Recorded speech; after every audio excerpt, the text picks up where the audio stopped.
اور اللہ تعالیٰ کو جان ڈالنا بہت آسان ہے، چاہے آپ دفنائیں گے ہے۔ السلام علیکم پیارے دوستو، آپ سب کو دین اسلام کے کے چینل پہ خوش آمدید۔ امید کرتا ہوں آپ سب خیریت سے ہوں گے۔ چلے شروع کرتے ہیں آج کی ویڈیو۔ میرا نام پرنو نائک ہے اور میں مرچنٹ نیوی میں کام کرتا ہوں۔ میرا سوال یہ ہے کہ اکارڈنگ ٹو قرآن یہ کہا جاتا ہے کہ جب قیامت کا دن آئے گا تو اس وقت اللہ جب سب کو پھر سے اٹھائیں گے تو کہا جائے گا کہ اپنی قبروں سے اٹھو۔ تو ہم ہندوؤں کا کیا ہوگا، کیونکہ ہماری تو کوئی قبر نہیں ہوتی۔ بھائی صاحب کا سوال ہے کہ وہ کہتے ہیں کہ قیامت کے دن جب اللہ تعالیٰ واپس سے ہمیں دوسری زندگی دیں گے تو کہیں گے اپنے قبروں سے اٹھو۔ ہندو بھائی صاحب پوچھے کہ ہندو لوگ تو قبر میں دفنائے نہیں جاتے، ہندو بچے دفنائے جاتے نا؟ ہندو بچے، ہندو مذہب میں چھوٹا بچہ ہے اس کو جلایا نہیں جاتا، اس کو دفنایا جاتا ہے۔ پھر بھی کئی مسلمان ہیں جو ڈوب کے مرتے، جو جل کے مرتے، ان کو بھی دفنایا نہیں جاتا ہے، جن کی ہمیں ملتی نہیں۔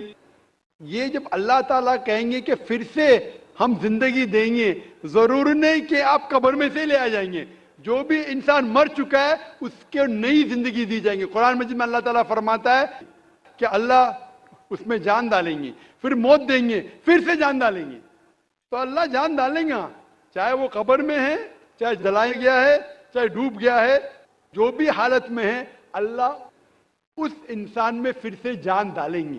اور اللہ تعالیٰ کو جان ڈالنا بہت آسان ہے، چاہے آپ دفنائیں گئے ہیں یا چاہے جلا دیے گئے۔ اللہ تعالیٰ فرماتے جب غیر مسلم کے اعتراض کرتے اللہ سے اور اللہ سے پوچھتے ہیں کہ جب آپ دفنائے جائیں گے اور قیامت کے روز جب انسان اٹھائے جائیں گے تو اللہ تعالیٰ ان کو ہڈیاں کو کیسے جوڑیں گا؟ جیسے آپ پوچھ رہے نا، اللہ تعالیٰ جو قبر میں ان کو اٹھائیں گا، ہم قبر تو نہیں گئے، تو لوگ پوچھتے ہیں، قرآن مجید میں کا ذکر ہے سورہ قیام میں، سورہ نمبر 75 آیت نمبر 3-4 میں، کہ اللہ تعالیٰ ہڈیاں کو کیسے جوڑیں گا؟ تو اللہ تعالیٰ فرماتے ہیں اللہ ہڈیاں کو ہی نہیں جوڑ سکتا ہے، آپ کے انگلیوں کے پور پور کو جوڑ سکتا ہے۔ انگلیوں کے پور پور، آپ سوچتے ہیں کہ اللہ تعالیٰ کیوں کہتا ہے کیا انگلیوں کے پور پور کو جوڑ سکتا ہے؟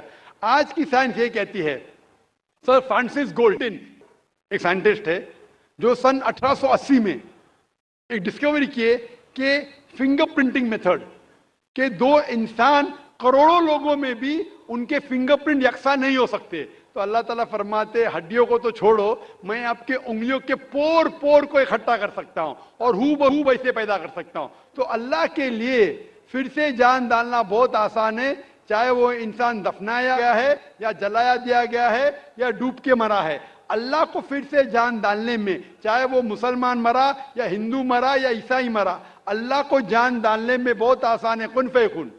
اور پھر سے ہمیں نئی زندگی دی جائیں گی اور پھر حساب کتاب کیا جائے گا، اور حساب کتاب میں اگر آپ اللہ کے احکامات پہ عمل کیے تو انشاءاللہ آپ جنت میں جائیں گے، اس دنیا کے امتحان میں سفلتا پائیں گے۔ لیکن اگر ان کے احکامات پہ آپ نے نہیں چلے، ان کے مطابق نئی زندگی بسر کرے تو آپ اس زندگی میں سفلتا نہیں پائیں گے۔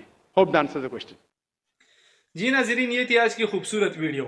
اگر ویڈیو اچھی لگی ہے تو ویڈیو کو لائک کریں، صدقہ جاریہ سمجھ کر شیئر کریں اور چینل کو سبسکرائب کریں۔ جزاک اللہ۔